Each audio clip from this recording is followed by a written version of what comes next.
end up on a C triad with a D in the bass, which is a, you call an 11 chord. It's one of the many names we might have for it. Or a C over D or something. Peculiar nomenclature that they use in music. And that's a chord that leads to...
All right. Welcome, everybody.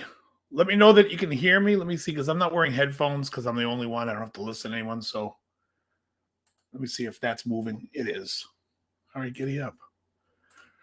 All righty. Sheldon, thank you so much. Speed for Hire, welcome. And everybody else that is here. Looks like we got 13 so far to start. Going to do a couple of things today. I want to talk a little bit about chords. Okay, excellent. Thank you, Sheldon. I'm going to talk about chords. I'm going to answer questions that anyone has about the past lessons or anything that I'm talking about tonight. And then after that, I got a box from D'Addario today. Now, I have a great relationship with D'Addario. It's been 15, 20 years now. And usually I let them know when I'm running low on something, and they take care of me. But today they sent me something, and so I reached out to him to thank him, and he said, yeah, I watched your show, and there's a few things I think you could use. Hey, Kevin. And so here I am, and we'll open that, and I don't know what's in it, neither do you, and I don't know what he meant by that, so we're going to find out. It should be pretty fun to find out. It'll be fun to find out. The Boston Museum of Science, where a kid can be a kid.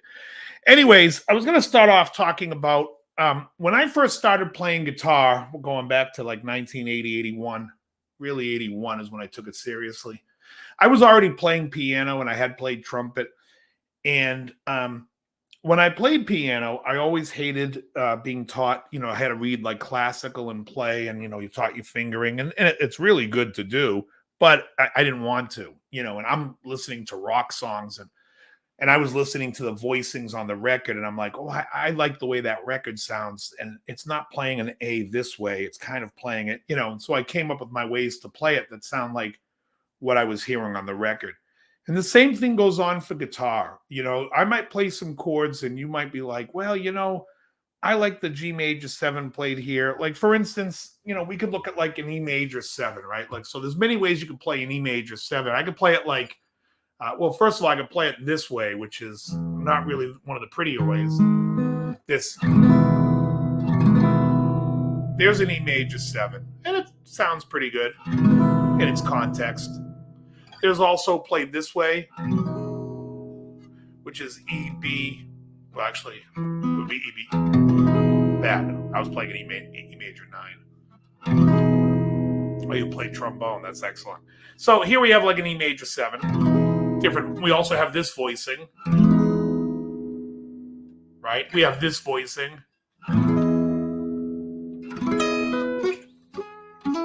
So there's all these different voicings. You have like the Holdsworth sounding voicing for E major 7, which would be what here.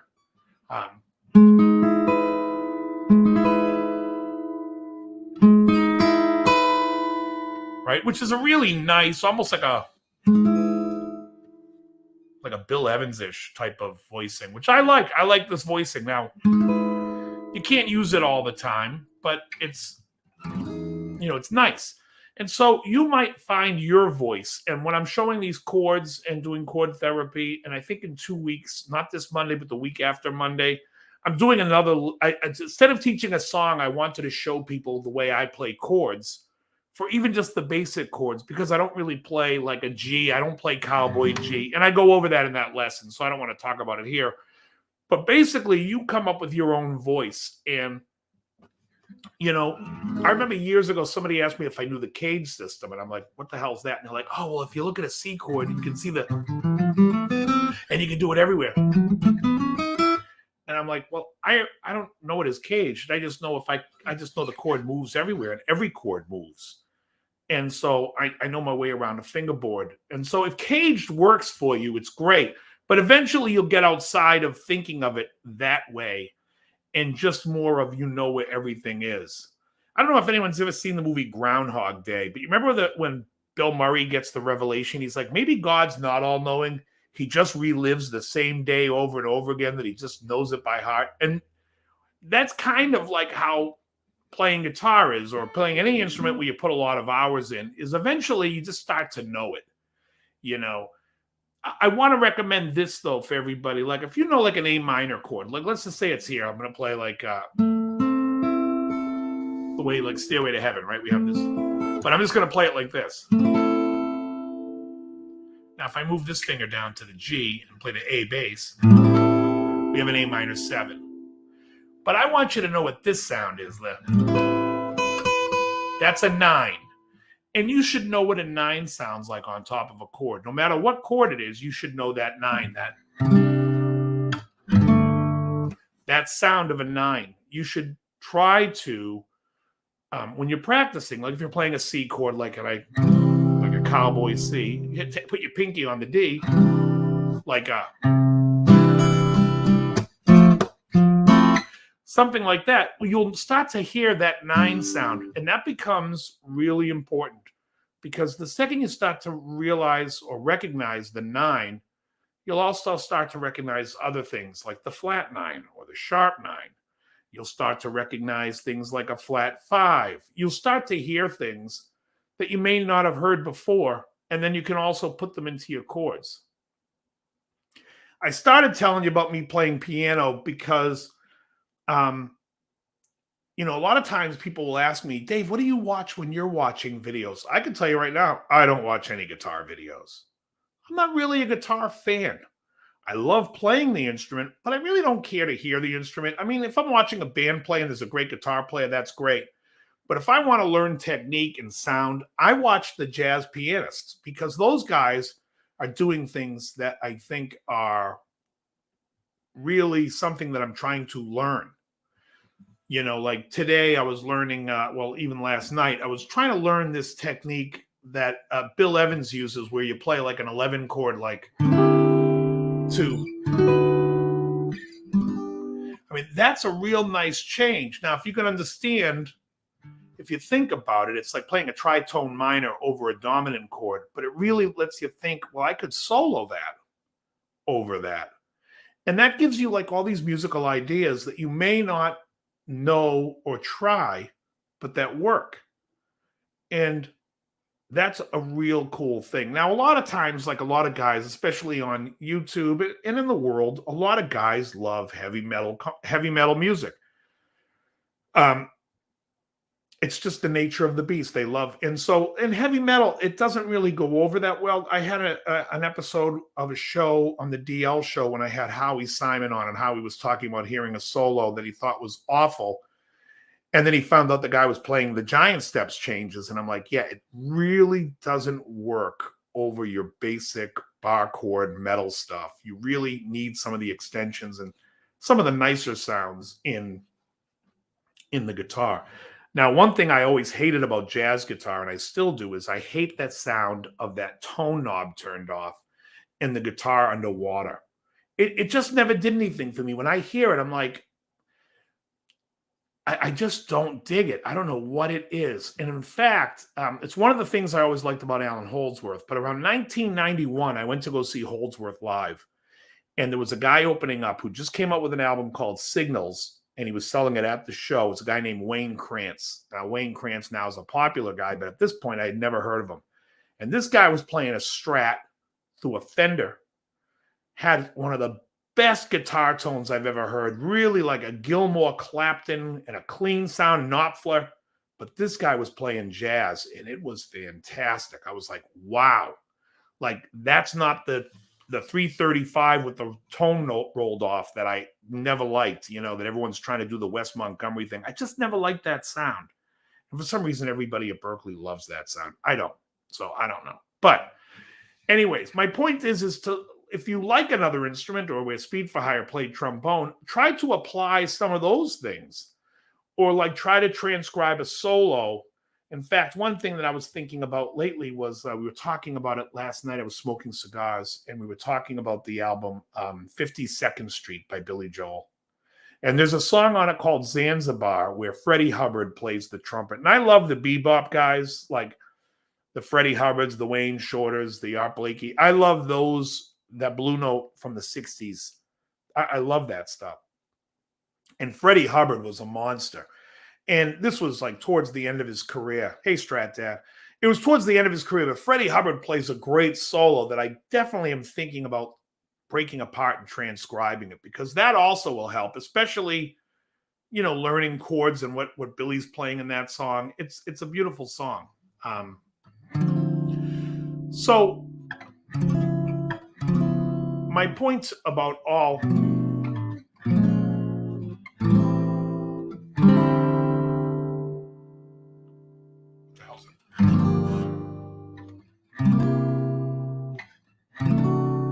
what is that chord I like? Oh, there it is. Oh, that's a beautiful transition. That.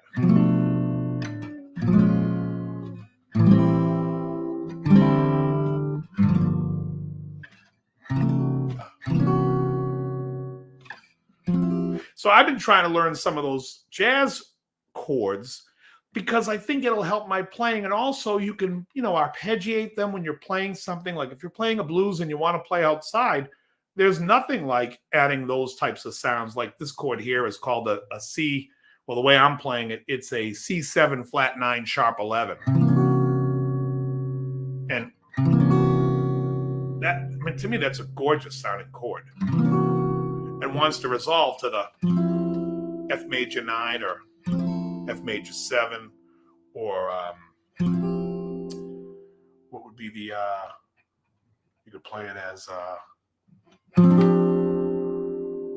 F6 9. So many nice changes. And so today I wanted to do a Q&A with people because I did a lot of the lessons, and sometimes I feel like I feel right now because not a lot of people are talking in the chat, and that's cool. There's 18 people here, but everyone's kind of quiet.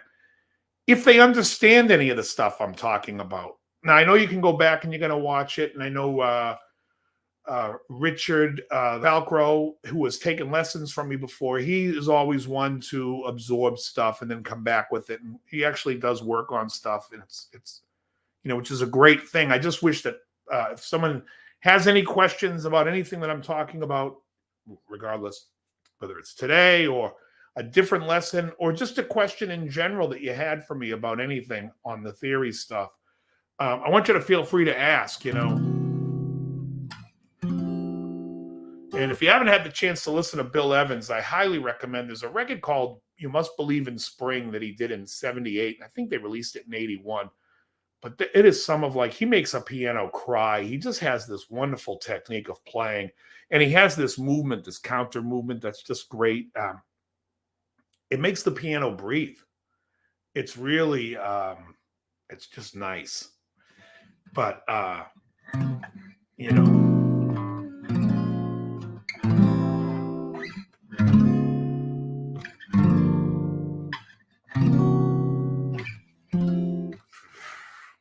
that's nice. That is lovely. That's just lovely. Anyway, so that is basically like you do this chromatic walk down kind of in minors. Well, minor 7 flat 5, minor 7, minor 7. Try to well this I guess you could play the D7. What would this be? The 6? No, 6. No, that's the 6. 6, 2, 5, 1. So yeah, just nice sounding stuff. But you know, I love the minor 9 chord. This is a minor 9.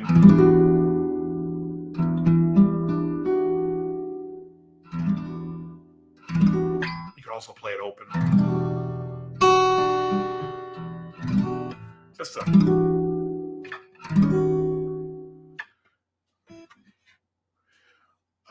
Louis Giardin says, some insight on how to use the circle of fifths. Well, so it's funny that people always think of things as the circle of fifths, because I don't really, I mean, even though it's in a circle and it kind of works that way, and it's funny because recently I was watching some Holdsworth stuff and he looks at like just the major scale as a circle, but which makes more sense to me than the circle of fifths. So you think of it like this, like if you want to go, if he's in the key of C, there are no, music is 7 notes. We all understand it's 7 notes. So if we have no sharps and no flats, we're in the key of C. If we go to the 5 of the key of C, some people will refer to that as Mixolydian. I still call it the key of C, but I'm centering on G. But now if I sharp the 7, I have the next major key, which would be the key of G. And that is 1 sharp and it's F sharp. So it's easy if you know that the F sharp is the 1 sharp that's in the key of G. It's a half step up from. Then you go to the 5 of G, which would be D. And we sharp the 7 again. So now we have the key of D as 2 sharps. It's F sharp and C sharp. They all build off each other.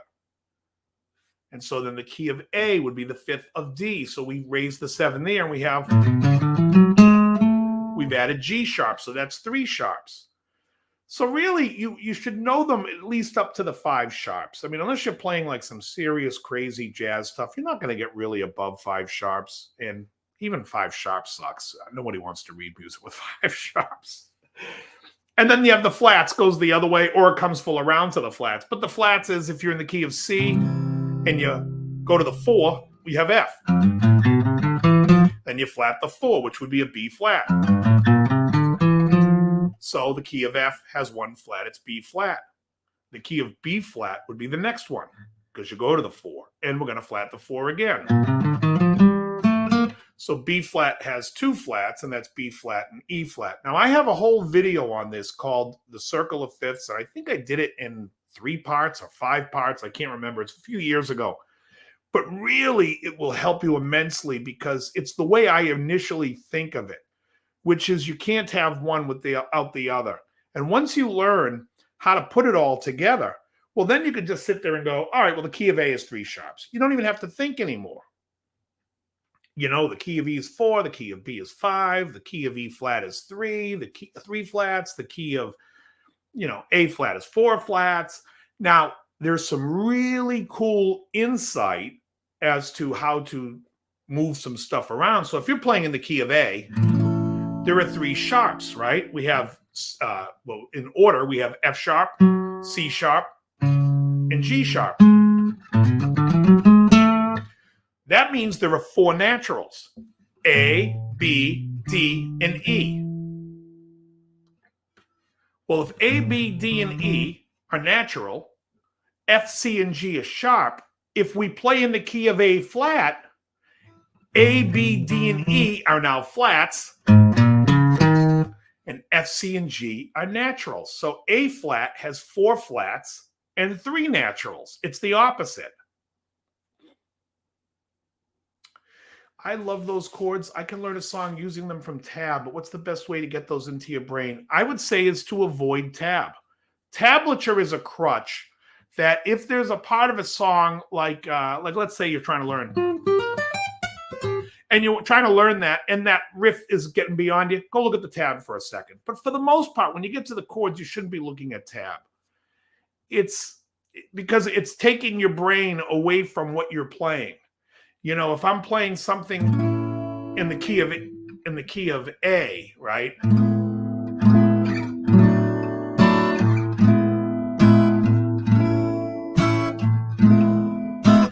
can move around the key of A and figure out everything I need to play, especially if I can hear it. But I'm relying a lot on my ear. And Floyd, if you're looking at tabs, you're not training your ear. You're saying to your ear, I'm going to read it in the simplest form of numbers, A squire. So I'm against tab. And Lewis, again, on the other thing, what I was saying was, if we look at the key of G, we have 1 sharp, which means there are 6 naturals, right?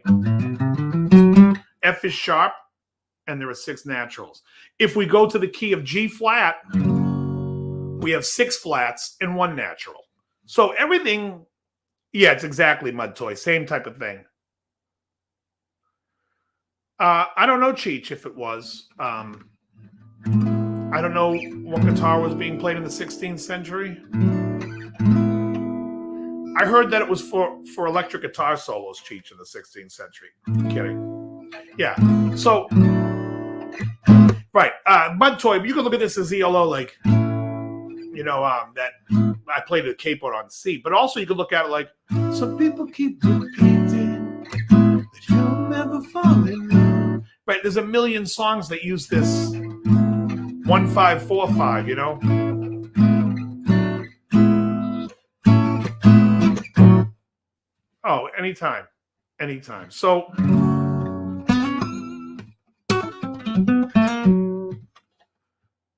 yes, sitar. Maybe. Yeah, I don't know.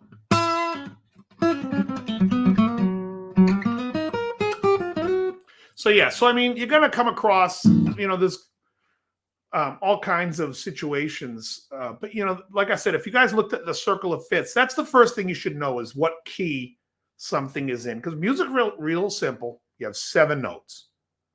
So and of course, like if you start studying Barry Harris or you'll get into bebop jazz, you get into the 8-note scales. The Barry Harris scale has a flat 6 in it included with the 7 notes, and the bebop scale has a flat 7 included with the 7 notes. But for the most part, you got a 7-note scale. But if you do know your circle of fifths and you know where all the keys are and you know all that, I would recommend watching any of the piano players discussing Barry Harris's technique for the 6-chord diminished scale. Because the 6-chord diminished scale is just really cool and can show you some cool stuff. There's also a guy that talks about Bill Evans where he talks about doing the drop 2. He has some nice things. I mean, I tried to take as much as from the piano guys. There was something that I saw. God, what was that chord? It was a beautiful chord, and he was moving the lead note around on it. It was just sounded really nice,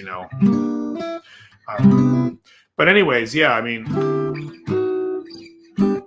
I tried to take as much from those jazz guys because those guys, if you can make a piano sound like it's crying, man, you're playing some nice chords. And the chords that I like may not be the chords that you like, I know a lot of like metal guys love this.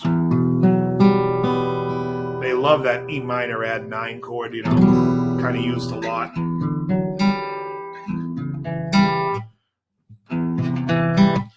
There's like a lot of cliche stuff that, sometimes you might like it, sometimes you may not.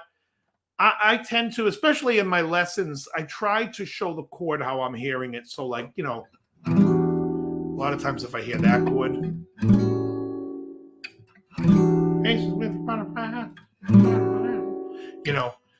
for the most part, I'm trying to imitate what I'm hearing on the record. And sometimes it's several instruments. So next week I have a cool lesson on a Bee Gees song.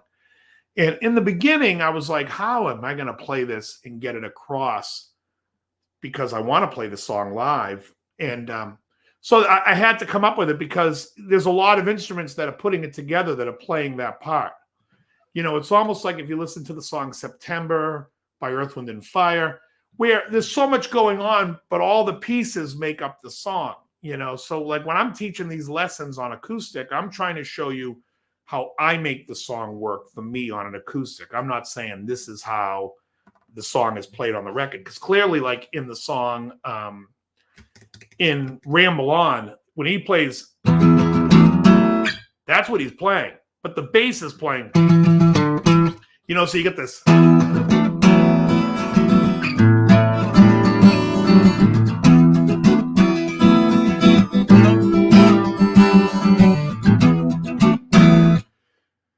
But if I was to teach you this, as that's the chorus, to me it won't sound like the record because that bass comes back to the E. And what you're hearing is, you're hearing that even though the electric guitar is playing the same as the acoustic. I think I said the electric guitar is playing it. I meant the bass. It's the bass that's going, you know, it's playing that E to E.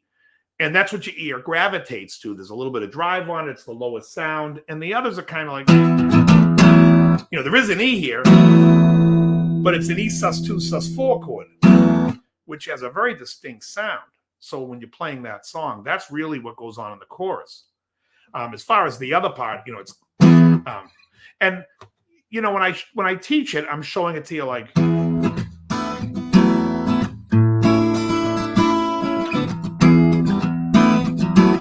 you know, when really on the record he's doing a lot of sliding, you know, and so, but you can figure that out as you hear it if you need to do it. To me, it's not as important as being able to play that. That's the chord,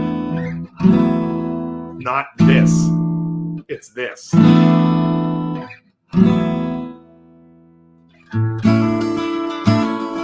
then when you listen on the record, you can hear that this is, that chord in the pre-chorus is an E here.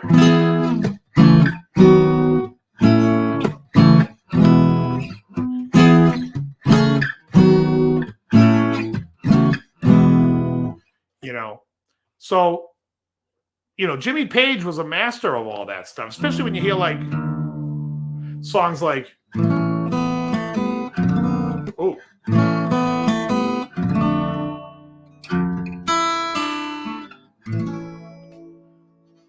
I don't know, probably 12, I would imagine.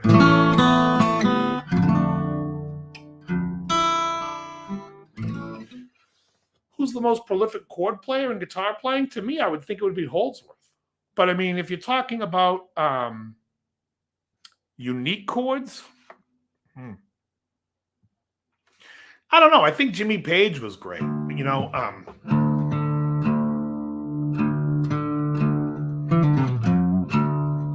you know, you got your Lindsey Buckingham doing. He does a lot of this which he does, and also he does it in the chain too. At the end, he's like, well, like.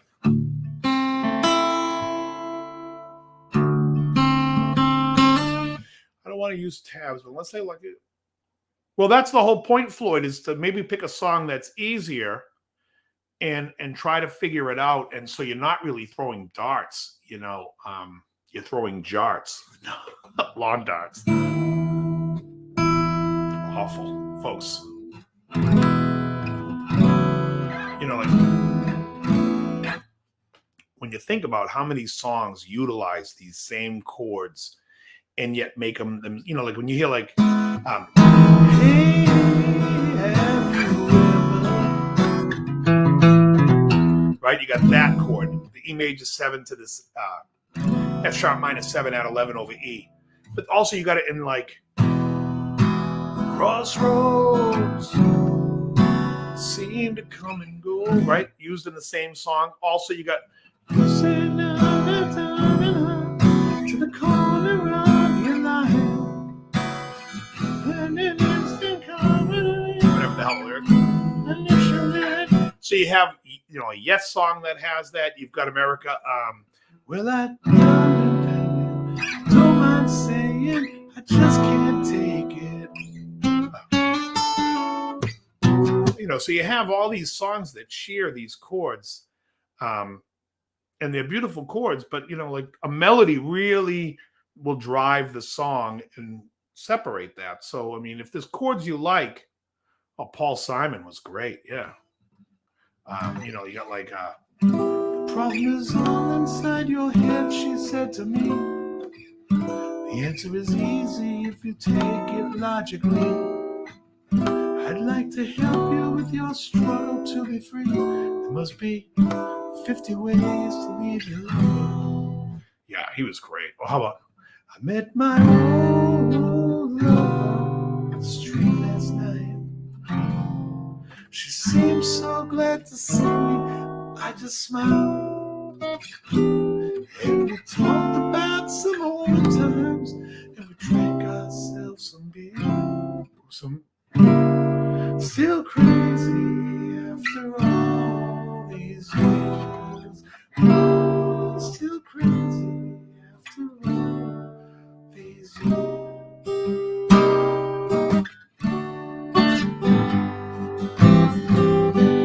Gorgeous. Beautiful chords, beautiful songs.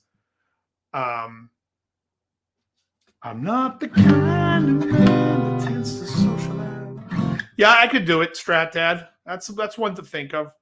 I seem to live. You know, the only part I always forget is.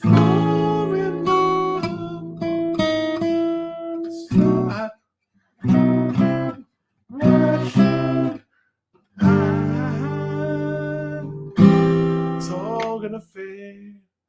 I always forget that part. I have to go back and listen to it. It's been a long time, and I haven't performed it in so long. But yeah, I can teach that one, Strat Dad. That's a great song. It's a beautiful song, you know.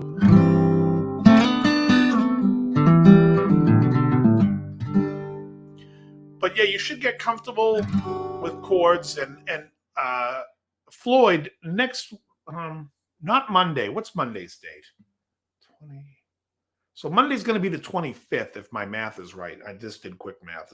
Monday's probably the 25th. So then the weekend after that is going to be what? May something. The 4th? Could be the 4th. I don't know. 2nd. Maybe May 2nd. May 2nd. Let's call it May 2nd. Yeah, the 2nd. So,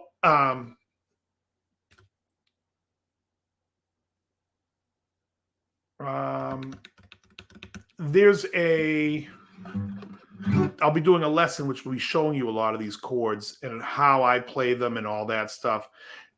In my little town, we grew up believing God make us sound. I love that. Nothing but the dead, and I am back in my little town.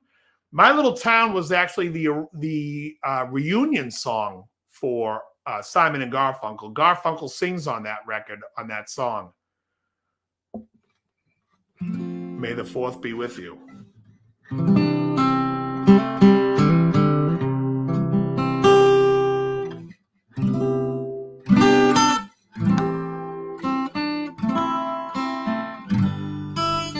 When traveling abroad in the continental style, my belief must attempt to be discreet.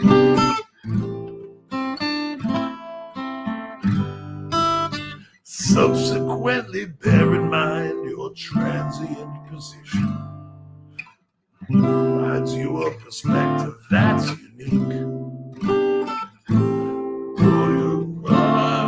Your itinerary is a blessing and a curse.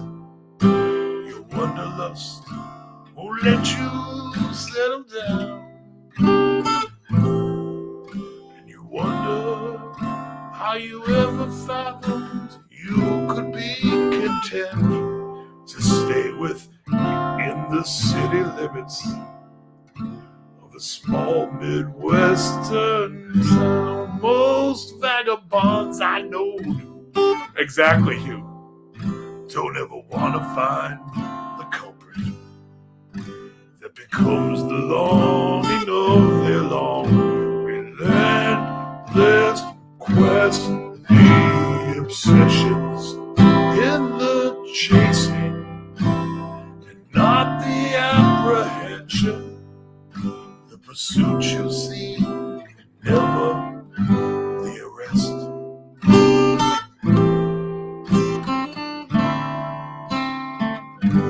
A foreign affair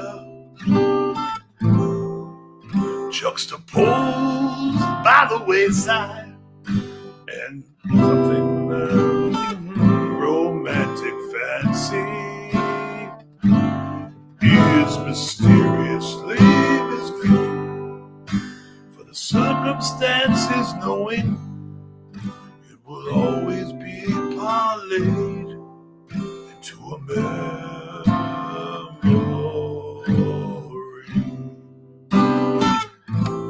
Hugh Caldwell gets the prize for knowing I was doing a Tom Waits tune.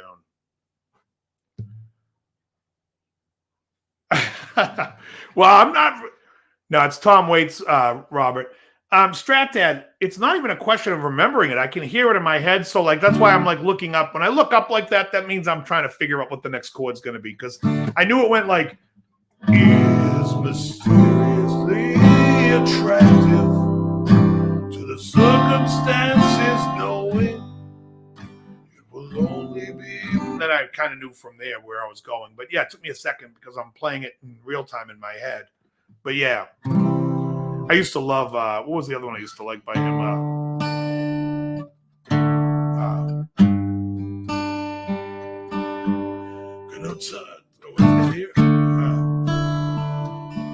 Got no time for the corner boys out on the streets making all that noise.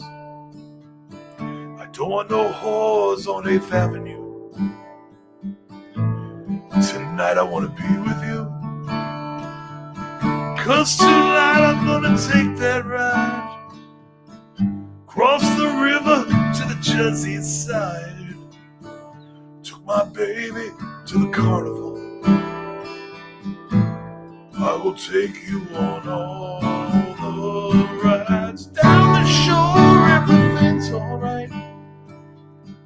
You and your baby on a Saturday night. Nothing else matters in this whole wide world when you're in love with the Jersey girl. Sha-la-la-la-la-la-la. Sha-la-la-la-la-la-la. Sha-la-la-la-la-la. Sha-la-la-la-la. Yeah. Anyways, that's some Tom Waits. Tom Waits has some beautiful songs too. Like, I love all the stuff that's before, well, up to Heart Attack and Vine. There's some real beautiful stuff that Bones Howe produced. And then I do love the two records after that. Swordfish Trombones and Rain Dogs are fantastic records. Yeah.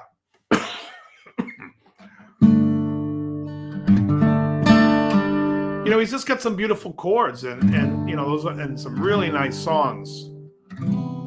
I used to know I can't remember it now.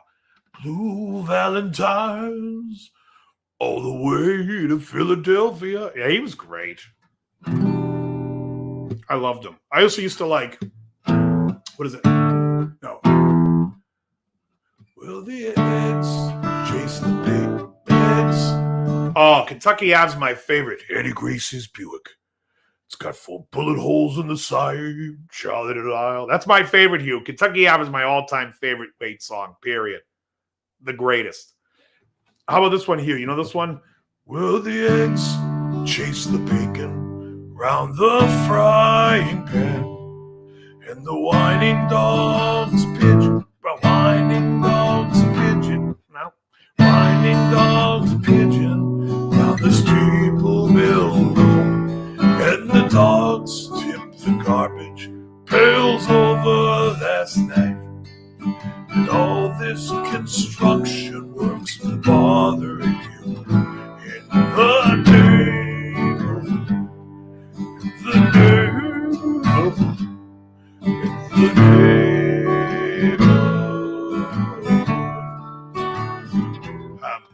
What is that? Oh. Great stuff. That's In the Neighborhood off of Swordfish Trombones. Great record.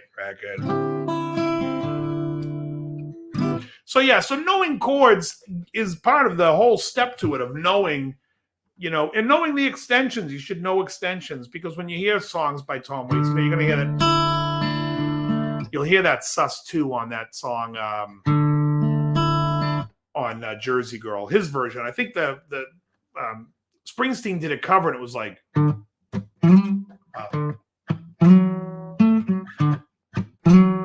Kind of had like a 50s swing to it that I wasn't crazy about it, but I like the fact that he did a Waits tune anyways. But I do like Tom's version of that song much better. And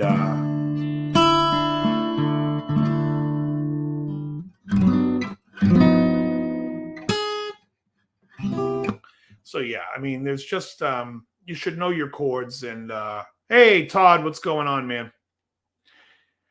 You know, when you I was looking at a song recently called "What You Gonna Do for Me" by Chaka Khan, and I was thinking about teaching it. And the opening chord's in F minor 9. It's one of these, and it bounces to a C11, which is your 5 chord that I like to play, and that's how they play in the song, which is really almost the same chords as "Love TKO."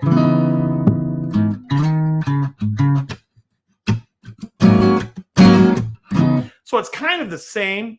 And here we have, that same type of deal where we have, let's see, we have this F minor 9. So it's just up in this to the C11. But then there was this tension chord that comes in after every 4. And so I looked it up on a chord chart, and I was like, not really impressed with what they came up with. But I hear it as this chord.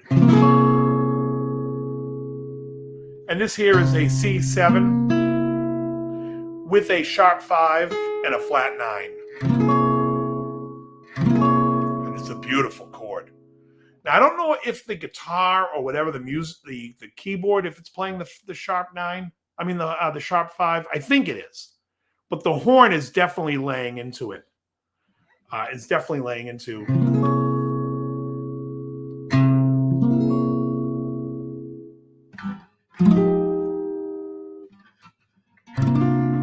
And some of those R&B stuff, like, I mean, there's some beautiful Hannah Baum, what's happening? It's some cool stuff anyways. But you should kind of get used to, is there a particular chord book you'd recommend?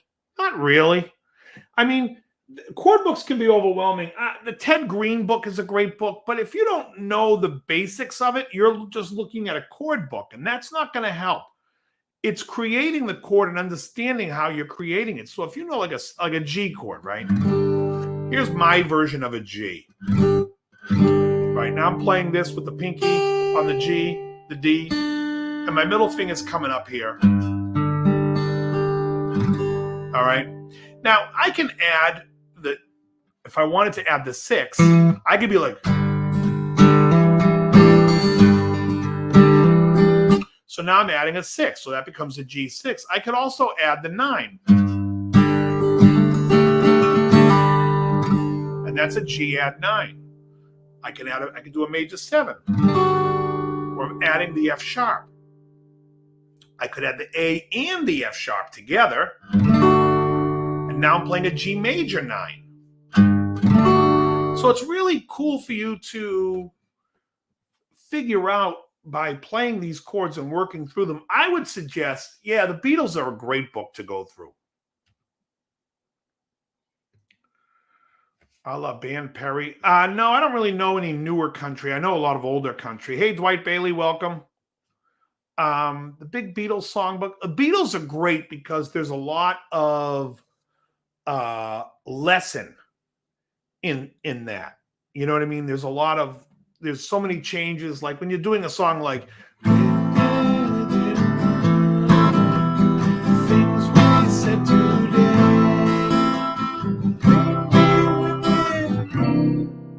right? You have that beautiful 9 chord, which is a dominant chord because it's telling you we're going to the key of F. To the 4. And now we go back here. So it's really nice. They kind of give you the map. I mean, they were big fans of like the old songs and the classic American songbook. And because of it, they wrote that way, especially the early days. When you get a little bit past like, when you get into Rubber Soul, you're starting to get more of the Beatles coming out of the conformity of that style and being more original, which I like too. But the early Beatles stuff, I think, is really, really important to understand those chords.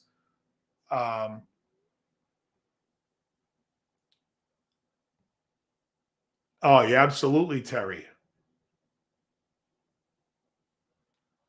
Yeah, Rubber Soul is a great record. So Floyd, yeah, the whole point is so on my lesson in 2 weeks, you'll see there's some chords. See, for me, it's like when I'm learning these songs, like I'm hearing and I have to figure out what note I'm hearing. I'm like, what is that? Like when I do like this A minor, I mean, this chord does not come normal to me, the A minor 7 at 11. But I'll hear it like when I heard that song, what is it? Something's telling me it might be.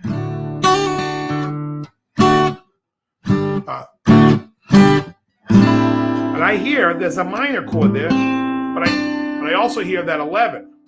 So I'm listening to it going and hearing it and breaking it down and going, okay, well, that's got to be here. Where else am I going to play that? And so nobody showed me that chord. That was something that I just have to figure out when I'm playing it. I'm like, okay, well, this chord works, And then if I'm going to play with a flat, like a flat 5. Is there? What is that? Is it in C minor? Listen to my story. I haven't heard it in so long. Salvatore. Oh yeah, there's a sun on a hill. Da, da, da, da, da, da, da. Not really much left of the Stones. Well, the Stones songs, there's a lot of different tunings. There are some songs that are like really great by the Stones to learn. Like I always think, what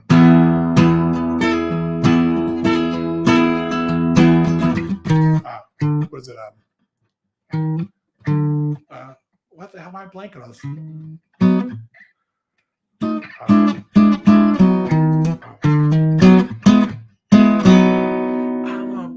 Oh, it's here. Oh.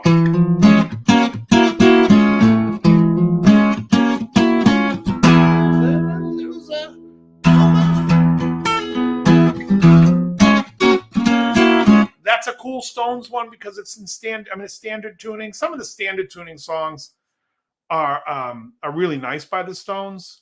Obviously, Angie,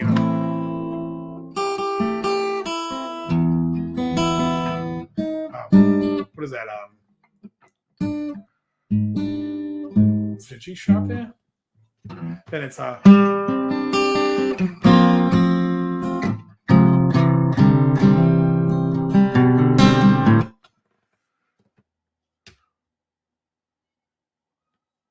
yeah, Blackbird's cool. Yeah. I mean, those are all great songs, and these are things that you can take to, any other style of music that you want to play, Like there's an America song, Tin Man, right? That opening chord's a D11 to a D7, but the voicing of the D7 is D, C, D, A.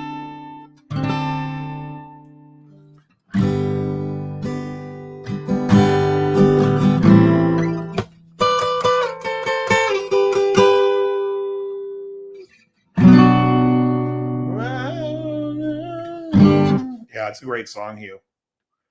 I love the Stones. I mean, the open tuning stuff like Moonlight Mile is fantastic.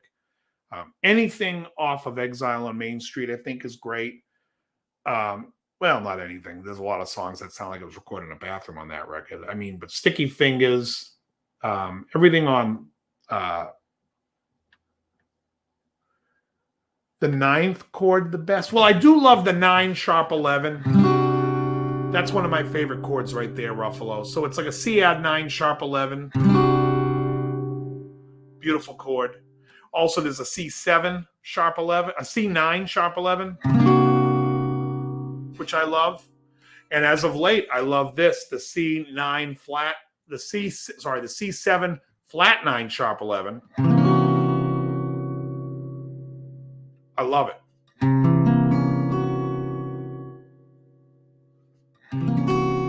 And it's really cool because basically you have like an F sharp minor chord inside of a C dominant chord.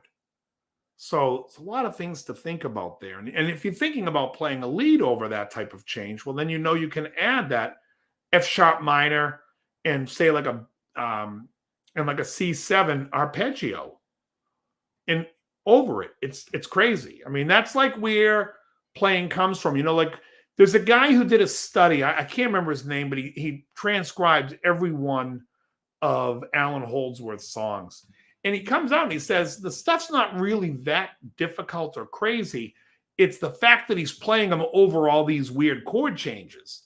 And Alan plays, like most jazz guys will play over the chord. They think of the chord and what are the chord tones. So if you have an A chord, a rock guy is going to sit there and be like, is thinking A major. Now, sometimes they'll play a pentatonic because they don't want to imply that there's a G sharp. They may think of it as a G natural. So, or they'll play in D major, which will be that, Mixolydian if you want to look at it. But it's the key of D, right? We're just starting on a different note. There's no reason to call it a mode because it's all the same shit anyway. So you could play, if you're playing an A chord, we could play the key of D and we can play the key of A. We could also play the key of E. But that's the way we look at stuff. Some of the jazz guys can sit there and look at the double diminished scale because the A major chord is also in that scale and it's out. But that's what they're thinking. They think of each chord and how they're going to look at it and where they want it to go. And it's, where you got rock guys, and I'm not putting rock guys down because I'm a rock guy myself. We grew up playing, if you're playing, you're playing, why am I playing Y and T? Because I hear it on Ozzy's fucking Boneyard every damn day. That's why.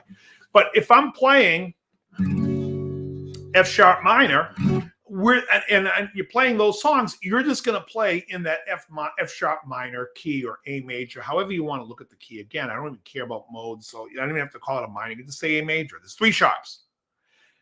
Whereas, a jazz guy can look at it and go, well, F sharp minor exists in this key, and then A, I can play a double diminished, and then this chord I can play.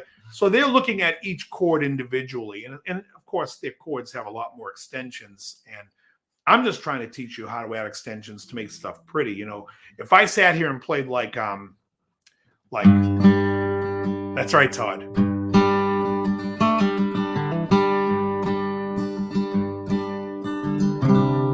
Okay, this is an extension of a C add 9. But now what happens is when I go to the 4 chord this time, I'm going to add a sharp 11.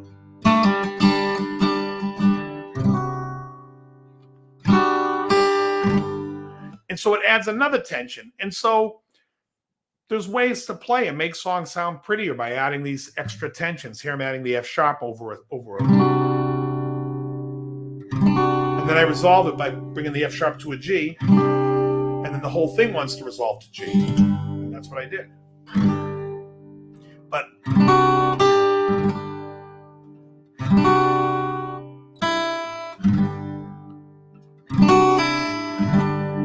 there's so many, and of course, if you add a B flat in there with that chord, it even adds a little bit more tension there. But the colors you're adding is, the sounds are, to me, are color. And so when you want to add those colors, it's something that you can do, and you should want to learn how to do that and come up with your own chords. I mean, we think of, and like I said, not every voicing is going to be for you. Everyone has their own sound. When you hear AC/DC, you hear a sound. When you hear like an A chord or like,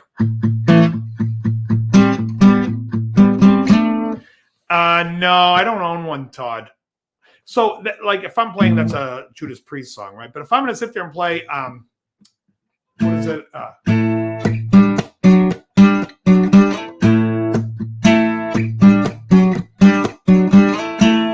Right? What's that? Cold Gin. it has a specific sound. Now, where does he get that sound? Well, it's almost the same as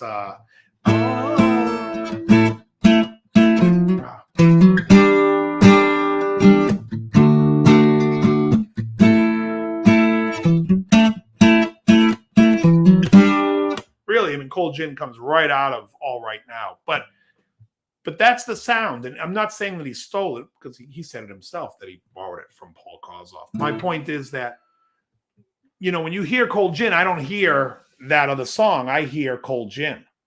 You can make something your own and borrow from whoever you want to borrow from. And as long as it's not ridiculous. But I mean, you can borrow chords, and that's what I recommend to do, because, music's you can keep playing and keep learning stuff, Yeah, I mean,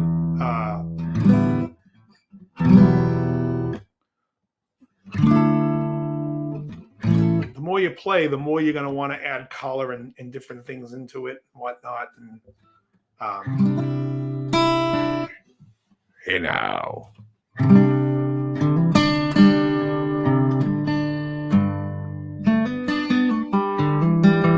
Oh, you're liking those orange woods? I looked at that a while ago, and the one I was thinking about, Todd, they were out of stock. So I was like, it's meant to be. But they looked like they were cool guitars. And then I was like, what do I need another acoustic for? If I got another acoustic, it would be a baritone. I like the baritone. I also love the sound of a B chord over a D bass. I don't know why. I love that sound. It wants to resolve to G. It's just a cool, crazy, right? Yeah. I got some buddies over at Cordoba. If you have a Cordoba Fusion, Hugh, if you're looking for one, I could probably get you a pretty good deal on one. Bingham used to work for Cordoba, and now another buddy of mine, the guy I know that used to work for Gibson, is a Cordoba. He's the Cordoba national sales rep. Great guy.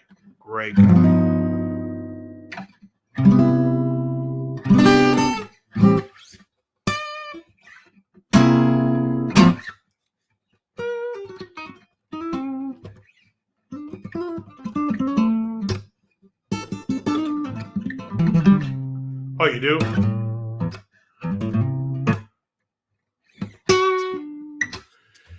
Yeah, nylon string for me, it's just I don't really dig it.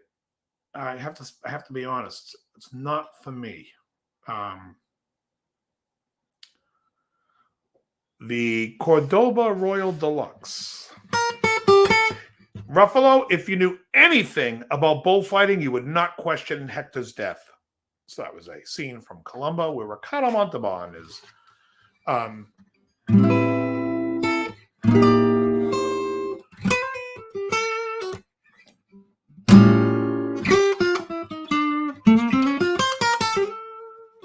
Yeah, so I would recommend, and also, like, if you guys are watching, I don't know why I didn't think of this earlier. If you really want to learn chords, you need to watch all my lesson videos on songs till I have 1 million views on each one. No, because you will learn, because those chords, some of those chords I'm making up at the time I'm working on that song, because to me, voice was nicer. You know what I mean? Like some of these songs, I'm like, like sometimes I'll come across this type of a chord. And that's a beautiful chord, but how often am I ever playing this chord? It's a B minor with a flat 6.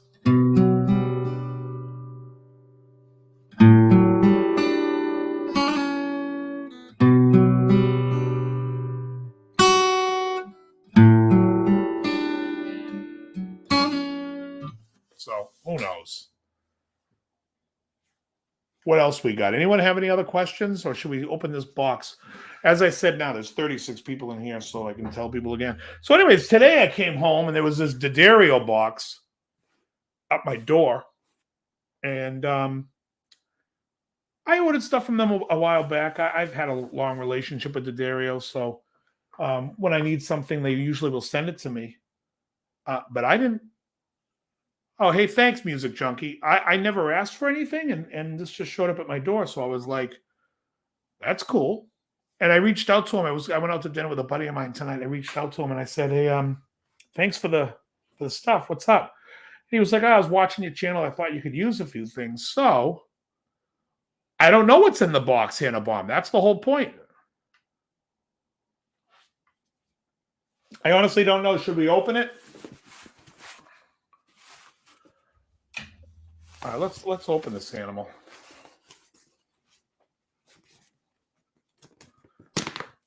Let's see.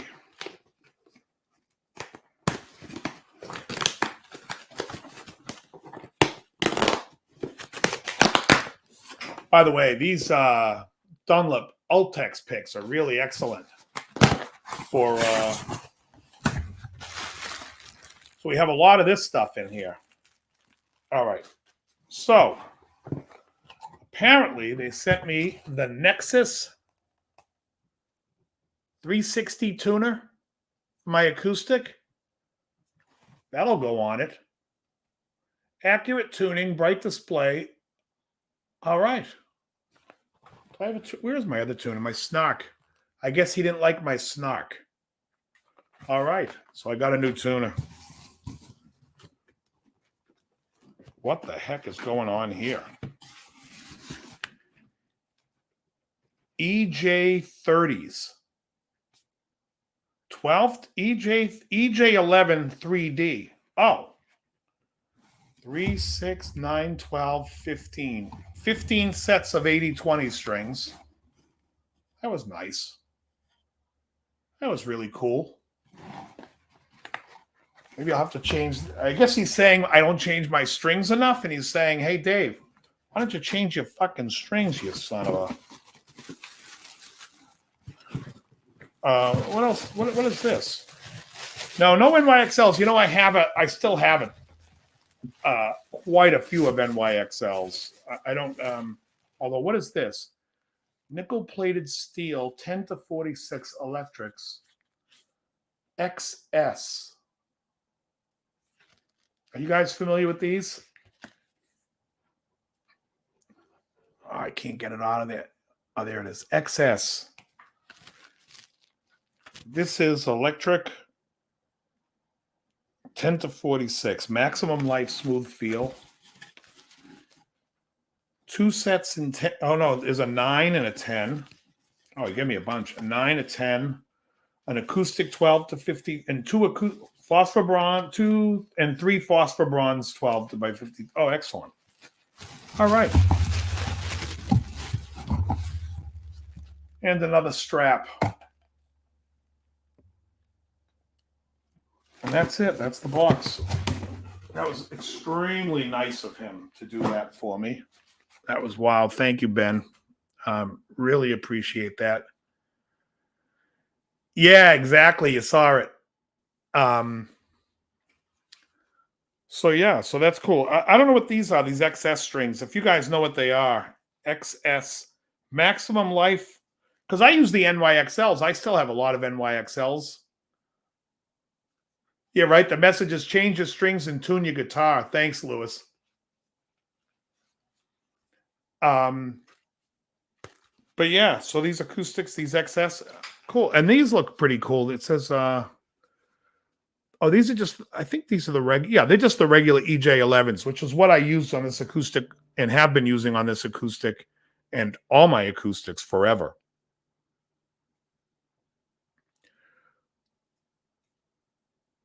Oh, they're coated strings, Andy? Monday show, Joe wasn't feeling well, and neither was Krellbar. So Joe says he couldn't do the show. He wasn't feeling well, and I told Krellbar, and Krellbar's like, I'm not feeling great either. I'm like, that's it. Show's over. So I didn't do it Monday. We'll be back on next Monday.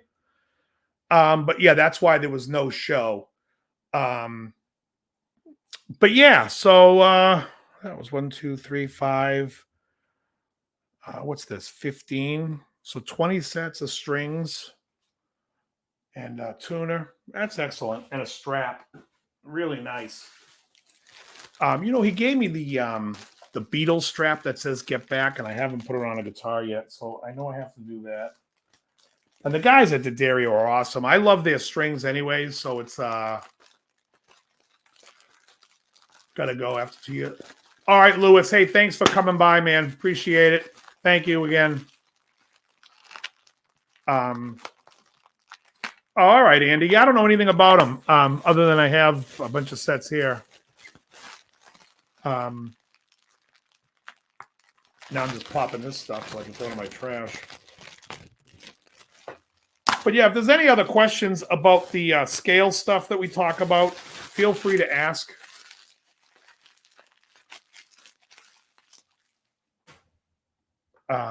If anyone has any other questions. Yeah, I haven't seen Get Back. I've seen the original, the original Let It Be, which these were like, this was from like the Let It Be sessions, like from that movie. Yeah, exactly, Laurie. But it's not really like the popping kind. What is this?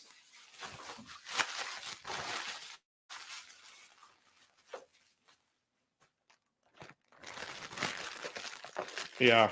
I think one does. Yeah, so you just do one and all of them go? Yeah, okay, good. Excellent. All righty. So, yeah, I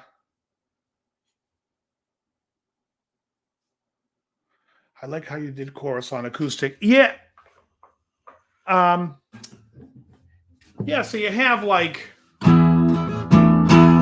like I said, like I was saying, because the bass is coming in when really the riff is, that's really what's being played on the record.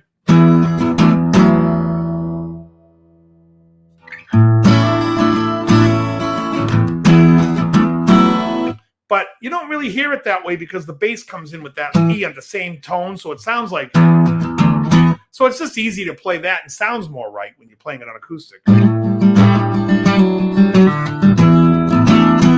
You know what I mean? But and then in the main part, it's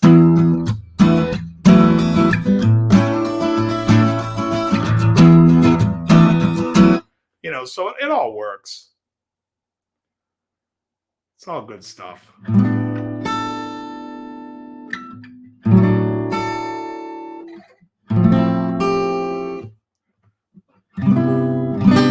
But yeah. So, anyways, I mean that's really why I taught it, and I kind of explained it. Although I think I said it's not the electric, it's the bass that plays that, because the electric and the acoustic are both like that. But again, if you're playing it just by yourself, because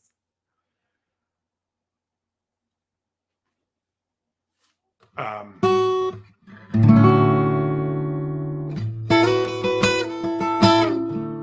what's going on with my internet now? Am I blurry now? All of a sudden, that's fine, but thanks, Johnny.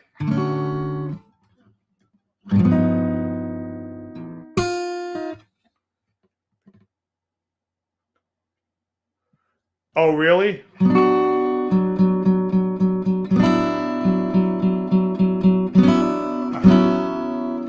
I forget it, Hugh. Oh. I forget how that intro goes. All right, it should be back now, Andy.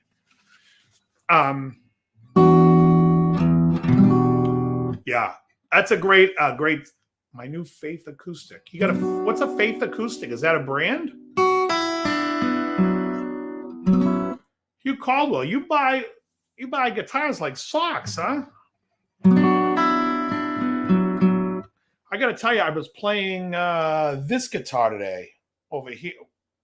How do you point? Right here. The black one. Oh, it was sounding great. Oh, wait, that was me. Thank you.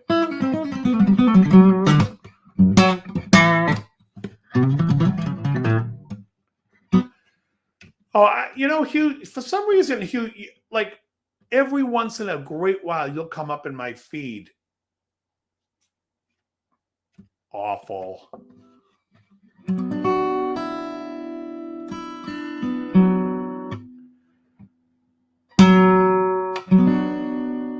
Because he's free.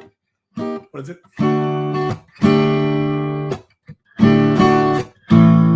Free ballin'.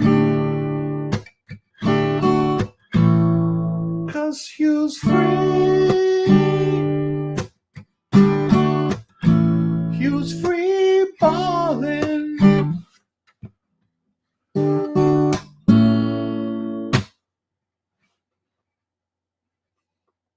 Hugh's a good boy, lives by a golf course. He loves Jesus. Could do this all day, folks. 'Cause he's free. He's free balling. Ah, boy. Oh.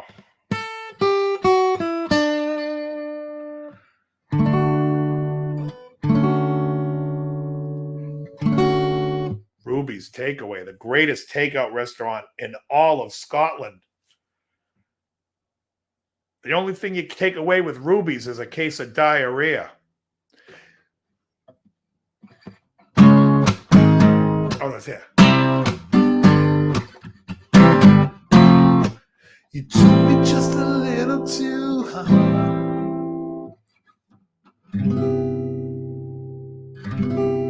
Raking the lawn, awful, Todd.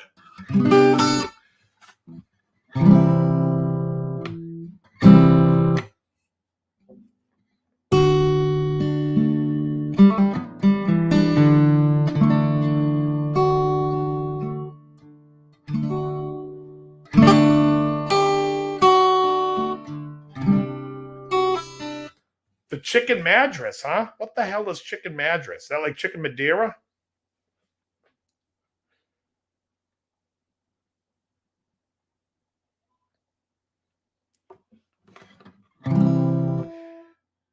G sharp major 7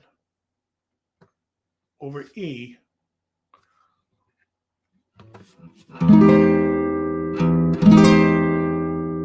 Yeah, it's out there. How about get the chicken mattress?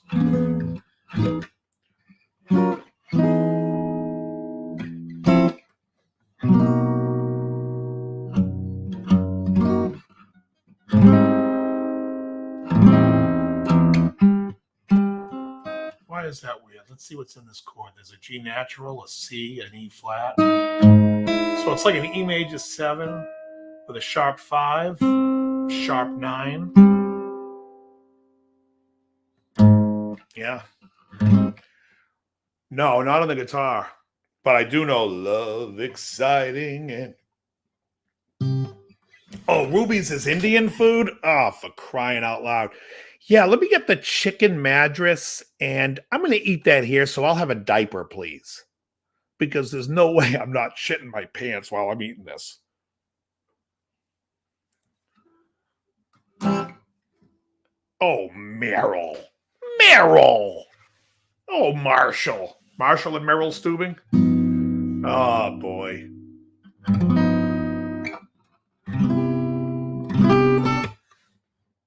Am I the only one here that loves Carol Channing?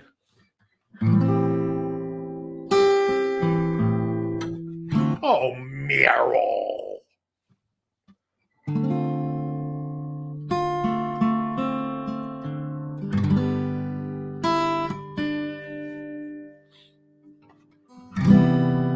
Laurie loves Meryl. She loves Burl Smith, Gopher, who was also on Maude. Oh, Hank. That's the Gelfans, Todd. Did you hear that, Hank? Ooh, Madam Chows. I love that bit.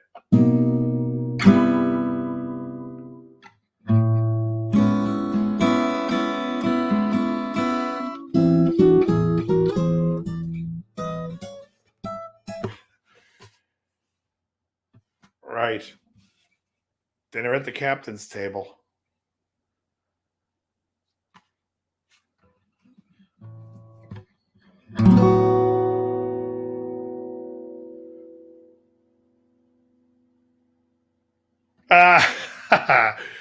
Carol Channing. I forget what name. Wasn't she like somebody's aunt on the show? Oh, I don't know, Captain. Oh, God. What a mess. She looks like if you took a fucking clam and put googly eyes on a clam and then that fucking mullet wig, you would have Carol Channing. What boxcar song were you playing? I wasn't. Did you hear Dad, Hank? Exactly. Beverly and Hank Gelfand. One of my favorite bits ever. The Zagat Guide, Todd. Oh, yeah. She played, what was her name on the show? April. God, what the hell was her last name? Why am I just finding out now that Ruby's Takeaway was Indian food? That's what Carol Channing looks like, Andy. She looks like a clam if you took two googly eyes. Who is Carol Channing? Come on, Hugh. She sang "Hello, Dolly." Oh yeah, he went to that school. Yeah, Charo played April. God, what the hell was it? Was like a Spanish name. Like I'm trying to think of what it was. Not Gonzalez, not Rodriguez. I forget.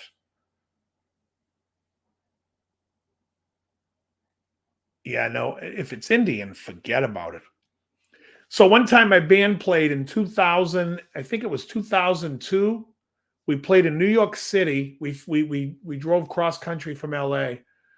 And my buddy Lee calls me up before the show and he's like, "Hey, we're going to go at this Indian place in New York. Do you guys want to meet us there?" I'm like, "We're going to go to a burger place. There is no way I'm getting Indian food before I get on stage and want to shit my pants." Oh, I love Turkish food. I love Turkish food. Indian dishes I could do without, but the Turkish food is like it's like Lebanese.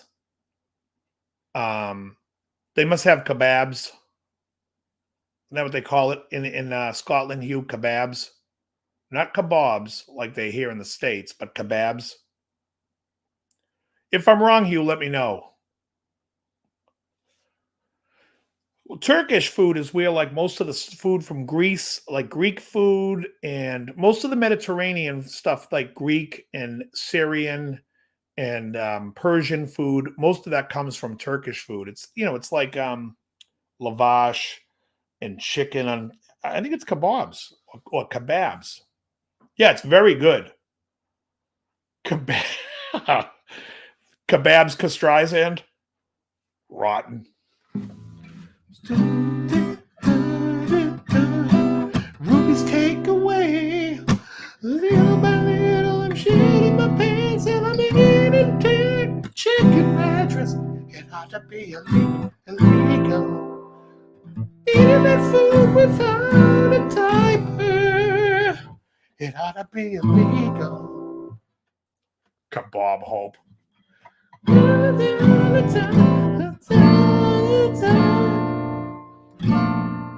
It ought to be high. We're taking away.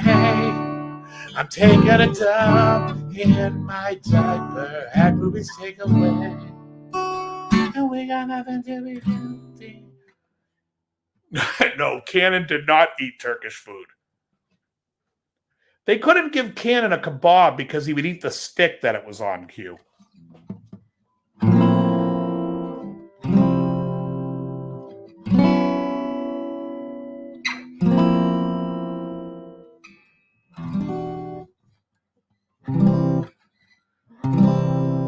You don't bring me shaman. You never order seconds. Now after feeding me, I'm clear in the room. Well, it's good for you, babe.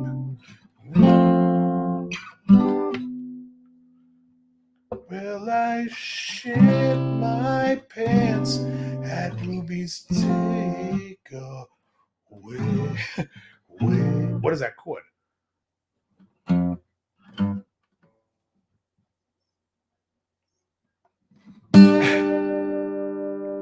Oh, there's nothing better than toilet humor.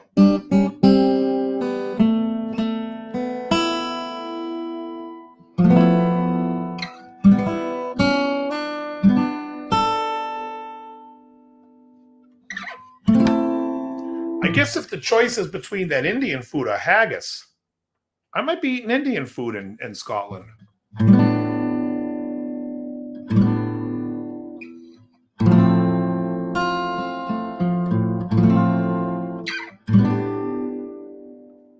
I couldn't eat Indian before. I don't know if I could even eat Indian food. The smell of it reminds me that I have to go to the bathroom.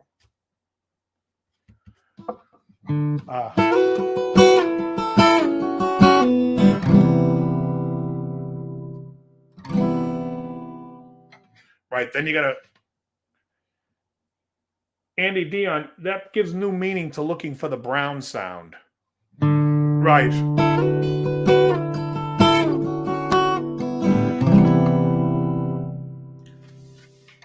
Heavy rain falling.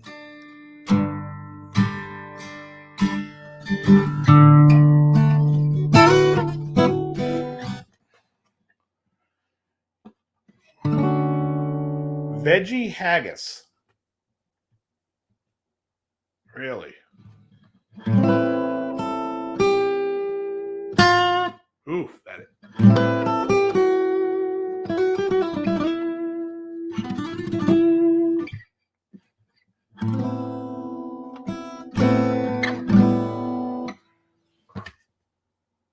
Worst food to eat before a gig.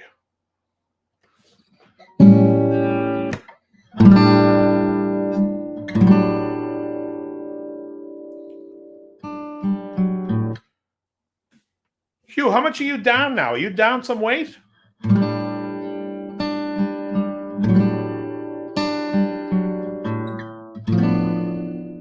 Yeah, Tofurkey's, that's not right.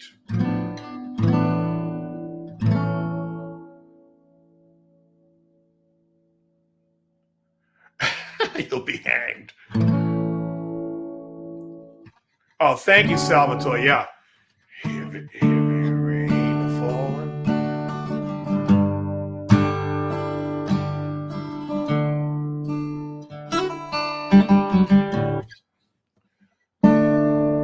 Traffic. 9 pounds. All right. That's a start, man. That's great.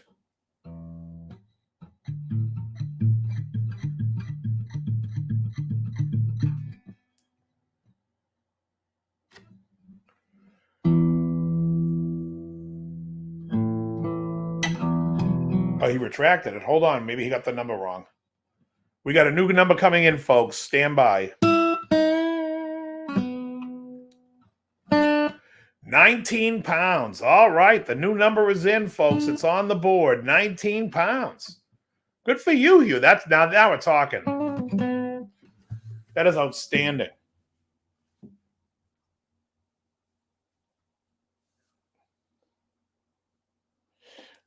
Oh, I heard it on Saturday when Casey Kasem. It was number one in 1973. And she and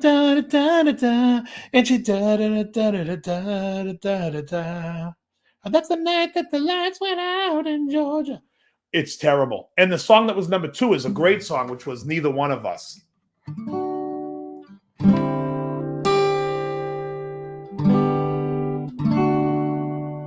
Vicki Lawrence. Hey, 19. Hey, now.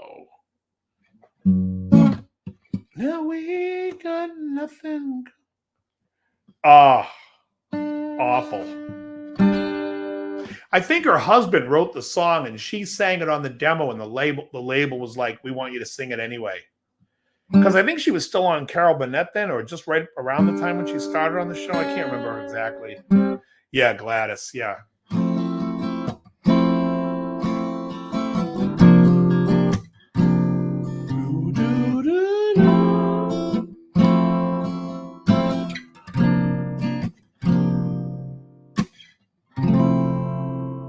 It's sad to think we're not. Oh, Robert. Oh, you love Mama's Family. How about her? Wasn't remember that on Mama's Family, the guy she hated was her daughter's husband, and he was on Brady Bunch with Matt Twain and Steve. Remember Matt Twain and Steve? I'm asking you. Of course, you remember Matt Twain. Please come back to the party, Jan. Oh, Robert Sound. Don't wanna be.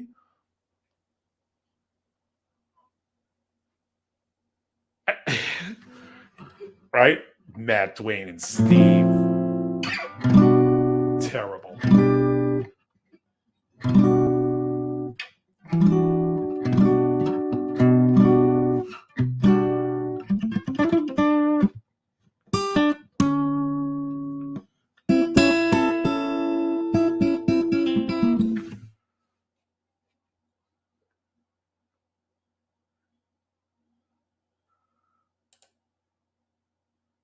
Right. Apparently, he ate Indian by himself. Hold on. Now I'm trying to find something here. Hold on. Let me see. Because it's in my other. Don't wanna be. Oh. Oh, I am not a fan of Taxi. I did Cats in the Cradle. I thought that was me giving in to the Harry Chapin fans.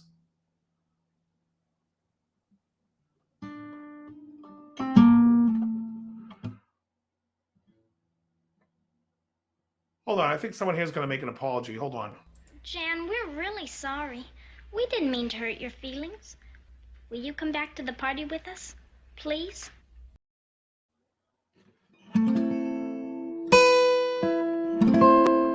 Is it Squire? I looked and I didn't see it on AMC. I know people were saying it's on Netflix, but that's season 5, and I already watched season 5 when it was on regular TV.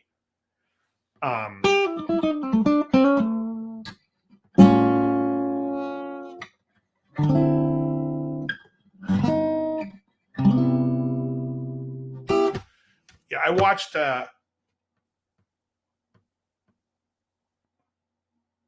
it is. I see. Damn. I can't bring it in here because this is all in my other.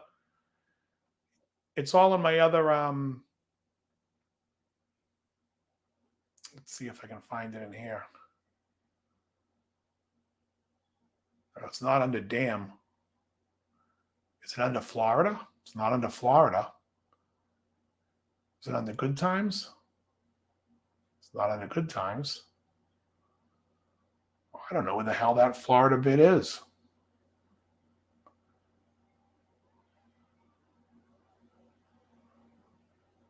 Interesting. No.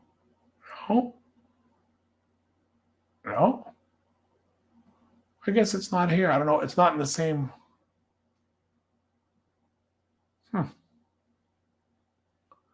Nope. Keep the change. Pork chops. I can't get the Fire Stick to work again. I got it. You're gonna have to probably reboot it or make sure it's plugged in. Or you have to let it know. Or you might have to, if you changed your password on the Wi-Fi, you have to update the Wi-Fi password.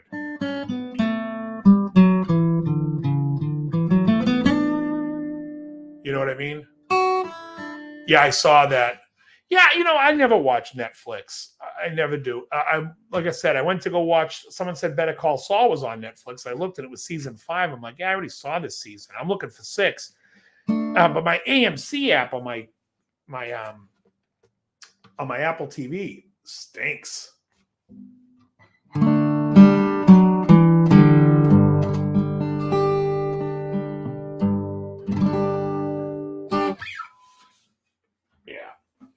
So I don't know. I want to watch Better Call Saul, and if it's on, I'm definitely going to watch it. I think it's the future now. Has anyone seen the episodes, the new episodes, and let me know if they're good? Don't tell me anything that I want to see, but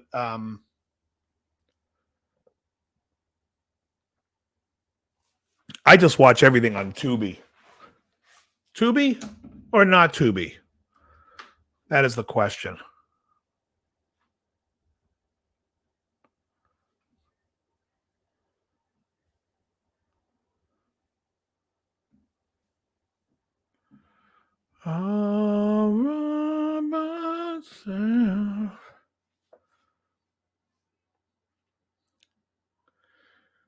No spoilers. Yeah. 6 is great so far. Thank you, Hannah Baum. Yeah, I need to Buzz is the best. You can watch Buzzer on regular TV, Laurie. Although Tubi not Tubi. What am I watching Buzzer on now? I watch it on and Game Show Network. I watch it on Pluto TV, and that's free. Peter Marshall.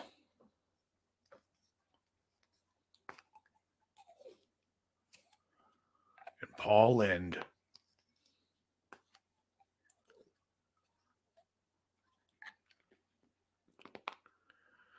Better Call Ruby's awful.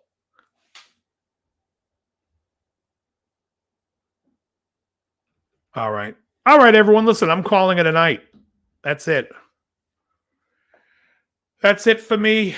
I've had enough. I am going to put the string stuff away. What do I do with... Oh, no, I want the tuner. I want staying here. The tuner stays.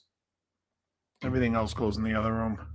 I haven't watched Peaky Blinders yet, but I want to. Anyways, listen, I want to say good night to everybody. Have a great night. Thanks, everyone, for hanging out with me tonight. And I will see you all next Monday night with the DL show again. Everyone should be back and going. And all right, everyone, very good. Have a great one.